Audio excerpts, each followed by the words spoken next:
On a un master, on fait des stages, des compétitions, et puis finalement on se retrouve avec moins de 30 000 € bruts par an, qu'on soit junior ou senior.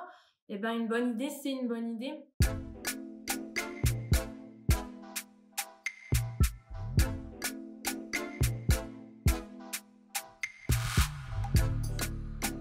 Je suis persuadée que même si certaines agences sont déjà inclusives, on peut et surtout on doit s'engager à faire toujours mieux. Si on recrutait toujours les mêmes profils, l'entreprise elle serait pas riche de cette multiculturalité et donc les idées elles seraient pas originales, elles ne seraient pas variées. Je vois par exemple moi les 3 derniers projets sur lesquels j'ai travaillé, il n'y en avait pas un qui avait pas cette dimension internationale. Ça apporte une ouverture d'esprit et une vraie richesse à l'entreprise.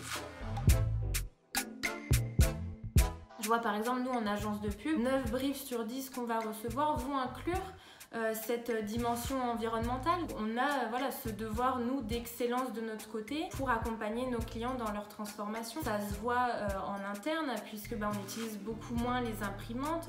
On se rend compte que les mails ça pollue, donc on change de plateforme pour aller sur Slack par exemple. Petit à petit, les entreprises se transforment et donc les agences de pub également.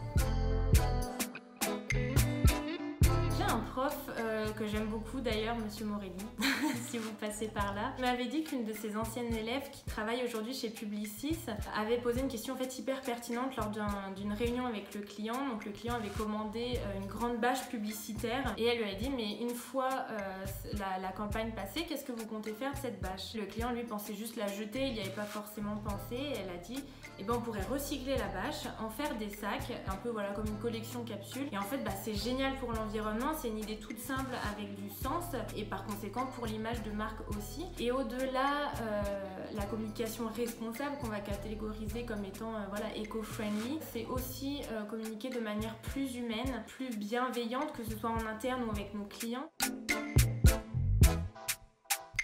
Les grands groupes, on va pas se mentir, c'est aussi très attractif puisque pour la plupart ça a été fondé par des génies en fait et ils ont amené un peu ces grands principes de la pub, ils ont contribué mais de manière monumentale au développement de la publicité en France. Mais d'un autre côté, je pense qu'ils sont peut-être pas assez agiles, pas assez touche à tout. C'est un peu dommage parce que c'est ce que recherche la nouvelle génération, c'est ce côté hybride des postes. J'imagine les relations employeurs-employés évoluer et devenir un peu plus égalitaires, bienveillantes, sans pression hiérarchique. Je vois moi de l'agence dans laquelle je travaille, en fait je peux totalement aller parler à mes managers sans avoir forcément besoin de prendre un rendez-vous. Je peux donner mon avis totalement librement sans ressentir une quelconque pression. Donc on y vient de plus en plus, mais je pense quand même qu'avoir un manager c'est important.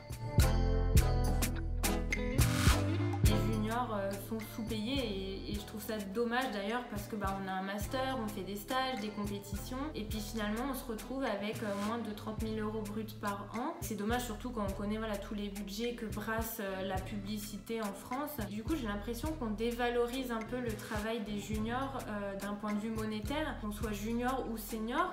Et une bonne idée, c'est une bonne idée.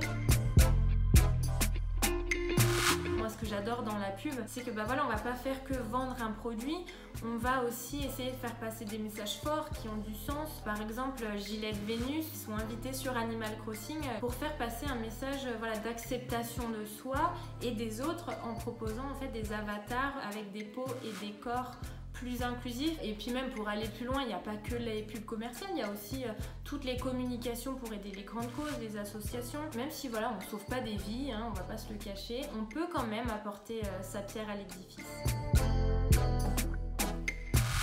Je pense qu'il faut avant tout en fait éduquer les plus jeunes pour qu'ils comprennent l'importance de manger équilibré et les accompagner dans cette voie sans pour autant créer une frustration ou un tabou.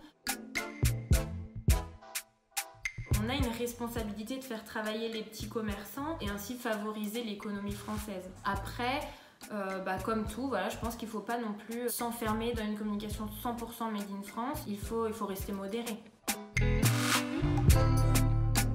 Il y a eu pas mal d'abus dans le passé concernant le ciblage par la data et d'ailleurs ça a créé un peu une diabolisation de la data au même titre que les GAFA. Il y a des lois qui ont été mises en place comme la loi de la RGPD pour respecter notre vie privée. J'avoue que j'ai du mal à me faire une idée là-dessus. J'espère vraiment en tout cas qu'on va continuer à contrôler et à mettre en place des lois pour lutter contre ces abus et pour respecter notre vie privée.